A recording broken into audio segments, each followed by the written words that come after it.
Assalamualaikum warahmatullahi wabarakatuh.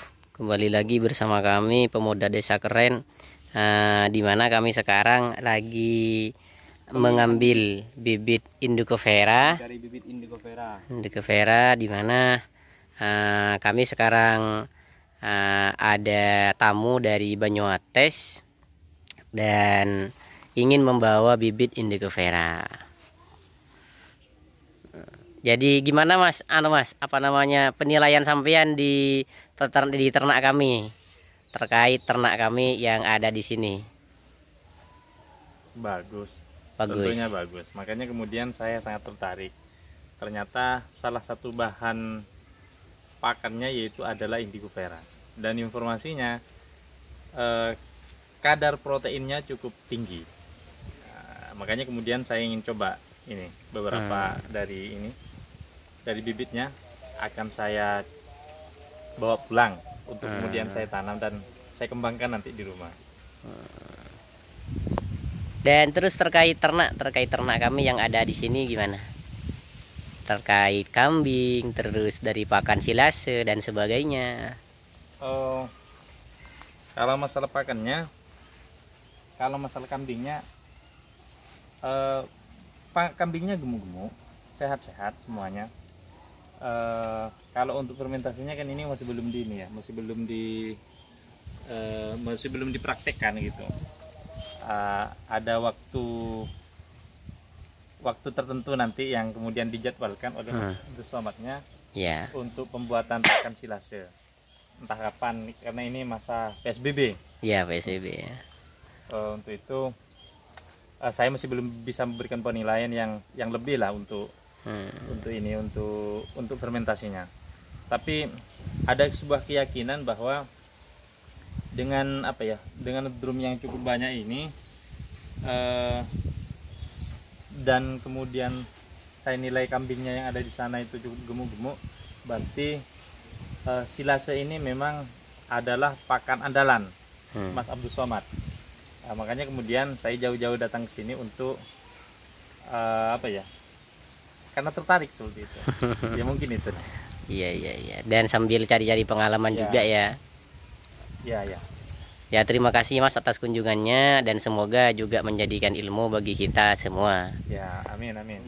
Jadi bagi teman-teman yang ingin berkunjung ke sini, ayo kalau mau bagi-bagi ilmu juga. Dan tadi ada yang nelpon dari Sumeneb ya Kak Adus ya. Dari Sumeneb, dari Bangkalan, ada di jalan tapi keadaannya memang sekarang lagi lockdown, PPKM ya sekarang, PPKM. Jadi teman-teman masih berpikir untuk mungkin tidak bisa untuk ke sini. Jadi cuman yang dari Banyuates. Ada di perjalanan tapi dia balik, kasihan. Lagi lockdown katanya. Mas, ini ada beberapa pertanyaan dari saya. Saya itu sudah memilih indukan yang bagus, ya kan? Sudah sudah memilih anakan dari indukan yang sudah bagus-bagus. Tapi itu beberapa bulan pertumbuhannya tidak sesuai dengan yang saya inginkan seperti itu. Artinya terlihat lambat. Itu kenapa ya? Pengaruh biasanya kekurangan protein pada pertumbuhan kambing tersebut.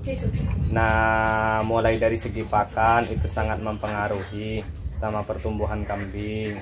Jadi kambing yang bibitnya bagus biasanya akan menghasilkan bibit bagus. Nah, kambing yang usia di bawah 3 bulan usahakan jangan dibeli. Kalau bisa yang umur 4 bulan ke atas. Kenapa harus 4 bulan ke atas? Agar masih mendapat susu dari indukannya. Kalau sudah selesai disapi baru bisa dibeli. Itu biasanya pertumbuhannya akan bagus, Itu tergantung dari pakan. Kalau pakannya mengandung protein yang tinggi, pakannya mengandung nutrisi yang tinggi, biasanya anakannya dia tetap bagus. Pakan-pakan yang bagus itu contohnya seperti apa? pakan yang bagus yang mengandung nutrisi tinggi yaitu ada indigo vera, ada daun gamal. Daun gamal itu kalau bahasa Maduranya itu daun kan epat. Ada juga daun kaliandra. Kaliandra ini contohnya kaliandra ini.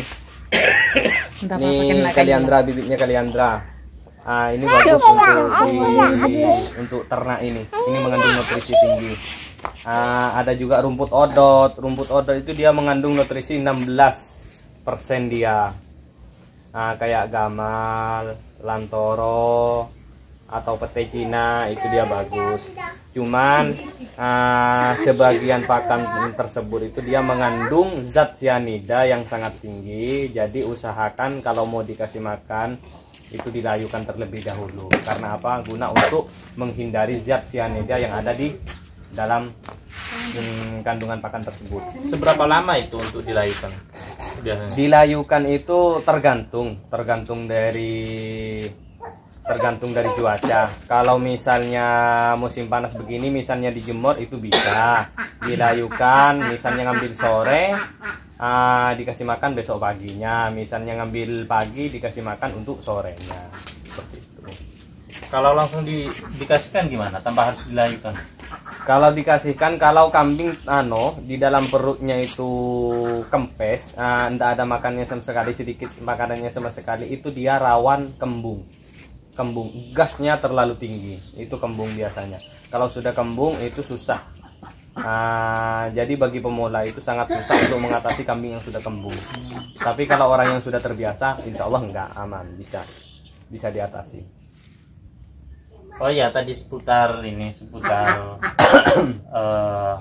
anak kambing yang umur 4 bulan itu, kalau misalnya di 3 bulan itu harus terpaksa harus dipisah, harus dibeli, itu gimana itu penanganannya? Itu kan masih belum 4 bulan ke atas seperti itu. Ya, jadi itu kalau mau pertumbuhannya tetap agak maksimal, itu harus dikasih susu bantuan. Susu bantuan itu bisa menggunakan dot atau pipet.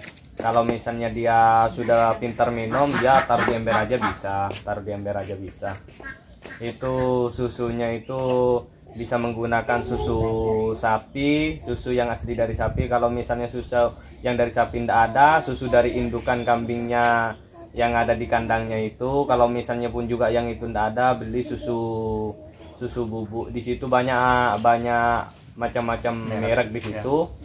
Cuman kalau saya biasa menggunakan Provat yang warnanya agak kebiruan. Kenapa kambing saya itu kok susah gemuknya ya? Sementara pakan-pakan yang saya kasihkan itu adalah pakan-pakan yang berkualitas seperti yang disebutkan tadi Masnya itu. Di antara lain misalnya rumput odot, terus indigo vera, daun gamal. Tapi itu tidak gemuk itu gimana itu? Sebenarnya pertanyaan itu sangat bagus. Makanannya sudah sesuai dengan yang dibicarakan seperti tadi, mengandung nutrisi yang sangat tinggi, pakan yang sangat bagus. Itu tinggal kita mengatur jadwal pakannya. Jadwal pakan itu dia pemberian pakan itu sore sampai malam, biasanya sampai malam. Besoknya pagi itu biasanya dia makan sedikit. Kambing itu kalau dia tepat waktunya, makanannya cukup dan waktunya tepat, kambing pasti akan gemuk. Kalau sudah waktunya sudah pas dan porsiannya sudah pas, kambing itu akan gemuk. Kambing itu yang kurus biasanya kekurangan makan dan waktunya tidak tepat. Bisa juga makanannya makan terus aja, kerjanya sehari-hari dia makan. Jadi dia kerjanya cuma makan, dia tidak ada waktu untuk menggayami bahasa Jawanya atau mengunyah. Kambing ini kan mempunyai rumen 3 atau 4 jadi dia makan pertama dimasukin ke dalam, habis itu dikeluarin, dikunyah, dimasukin lagi, habis itu dikeluarin lagi, dikunyah, baru jadi kotoran. Jadi kalau kambing kalau lagi dia mengunyah, usahakan jangan sampai dikasih makan. Biasanya kambing mengunyah itu dia jam 9 ke atas, jam 9 siang ke atas sampai dia jam 2. Usahakan itu jangan sampai dikasih makan. Karena apa? Karena waktunya kambing istirahat, waktunya kambing istirahat dan waktunya kambing untuk mengunyah. Pakan yang ada di dalam ruminya dikeluarin, dikunyah, dimasukin lagi. Nah, itu. Berarti harus terjadwal ya, antara pagi misalnya jam 7 sampai dalam jam 8. Terus kemudian sorenya? Sore habis asar sampai azan isya. Habis asar itu sekitar jam 4 ya? Atau sampai jam 8. Jam 3 sampai jam 8 malam. Jam 4 sore sampai jam 8 malam. Jam 8 malam itu berarti 4 jam. Berarti ada dua kali sehari 2 kali. Sehari 2 kali kemudian makan pada ternak kambing gitu ya. Ya, terima kasih Mas atas informasinya. Siap. Dan mohon maaf juga untuk teman-teman karena kemarin-kemarin tidak bisa buat video karena kami di sini kurang sehat juga sebenarnya, dan ini apanya ini banyak pohon-pohon kurang begitu sehat untuk membuat video. Jadi mohon maaf. Ini baru hari ini untuk membuat video. Insya Allah besok akan kami buat video tentang pembuat apa namanya Kak Dus? Untuk yang besok itu Pertanyaan pakan. Pertanyaan pakan. Jadi banyak teman-teman yang menanyakan pakan yang bagus, yang berprotein, dan waktu pemberian pakan yang produktif dan sebagainya. Jadi insya Allah besok kami akan membuat videonya. Dan ini ada Indocovera. Di sini juga banyak. Apabila teman-teman yang ingin berkunjung ke sini, insya Allah pasti banyak di sini bibit Indocovera. Jadi mungkin cukup dari kami. Wallahumma muwaffiq ila aqwamit thoriq. Wassalamualaikum warahmatullahi wabarakatuh.